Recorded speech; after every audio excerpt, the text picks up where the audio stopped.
I'm not zoomed in all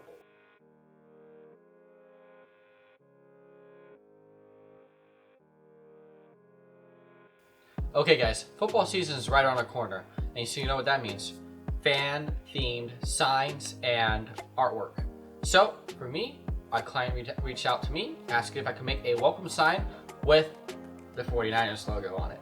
Now, I'm not a 49ers fan, but I decided to do this favor for him just once, and I'll have to wash my hands a lot after painting this 49ers logo on there. Anyways, I'm going to show you guys how to do that, so let's get to it. Okay guys, one quick note before we start. I'm going to be using a Cricut Explore Air 2 for this project. The Cricut really allows me to make custom logos and lettering for sign work. Now for a woodworker, if you want to elevate your game to the next level, you can't afford a CNC machine because it's like $2 or $3 grand. A Cricut machine's around $200 to $300 depending on what model you get. You don't always have to get the latest version in order to get what you need out of it. What you need is custom vinyl templates to make lettering and logos. So that's something I strongly recommend you guys invest in.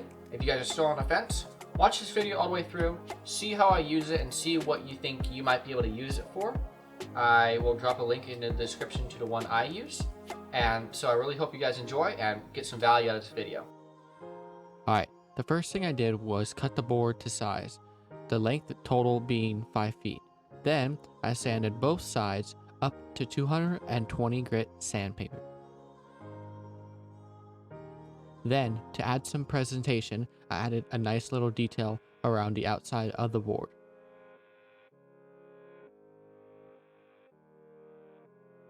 Okay guys, because we'll be using pine, we're going to need to be using a pre-stain conditioner. This helps reduce the splotchiness within the stain. So we're going to put this on and see what stains look well before we apply it on the actual piece. Okay guys, now we're going to put on some stain. So we're going to take our scrap piece of wood. I'd put on some pre-stain conditioner just so that we could replicate the results on our stain piece right here on our final product. So I'm going to tape off 2 or 3 sections, pick a couple stains that I think will look good, put them on there. I'll judge and see which ones will look best, and then I'll apply the stain.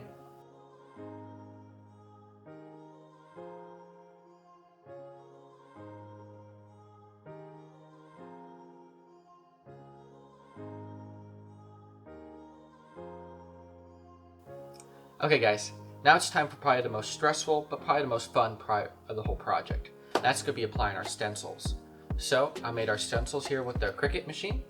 I made them all individual so I can individually place them. And the only other thing you're probably going to need is some paint. Now, you're not going to want to do your typical Lowe's paint or Home Depot paint.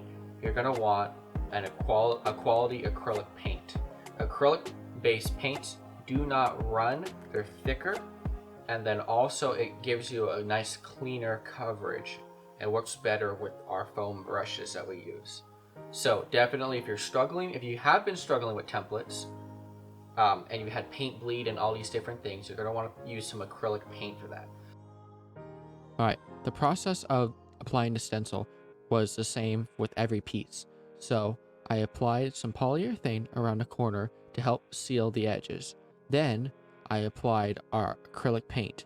Now I had to move indoors because I had originally applied it outdoors when it was 105 out and the acrylic just didn't work.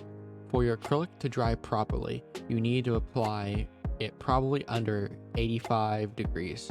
So bring it inside if you need to in order to assure proper curing.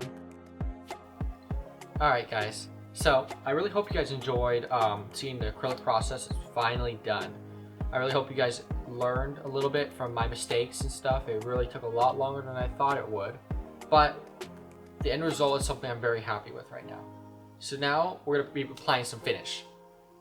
So lacquer is mainly used for indoor and doesn't have a lot of outdoor protections, and this piece is going outdoors. So instead of lacquer, we're going to be using a Spar Urethane. So this is something you can get from Lowe's. I'll drop a link in the description so that you guys can pick this stuff up for yourself. This stuff is pretty thick, and it's a Spar Urethane is very different from a lacquer. a Spar Urethane takes a lot longer to dry, but it's a thicker coat. So this is going to take 4 hours in between coats. So if you're planning on spraying multiple of these and stuff, plan to do it in the morning or in the evening, or better yet, do it before you go to work and spray it as soon as you come home, something like that.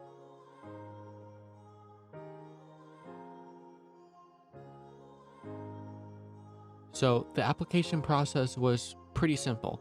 I applied 3 coats on the back and 4 on the front, and I sanded lightly with 600 grit in between each coat.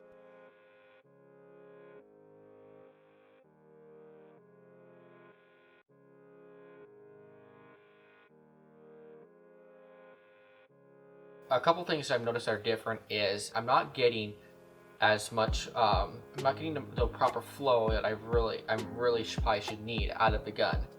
So while at work, I didn't have to thin down this product because it just came out like just perfect. At home here, I'm probably gonna have to thin it down. So I picked up, for Spar Urethane, you're gonna want to thin it down with mineral spirits. Do not use lacquer thinner. You want to thin it down with mineral spirits.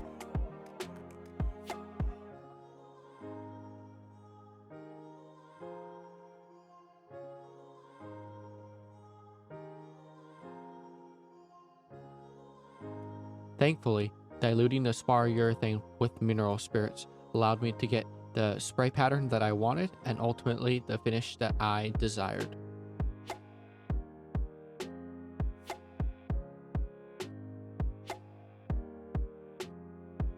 Alright guys, thank you so much for watching. I really appreciate it. Oh, I don't even know what I was wearing. Well, you know what they say, this year, our year, right? Anyways, so I really hope you guys enjoyed. I really hope you guys found value in seeing the Cricut machine at work and seeing the customization that you have in order to make a really cool sign. So you can really apply this to any sports logo or any team and make anything you want. So it's a really great tool. I really hope you guys enjoyed. If you guys would like, please like and subscribe, and I'll catch you on the next one.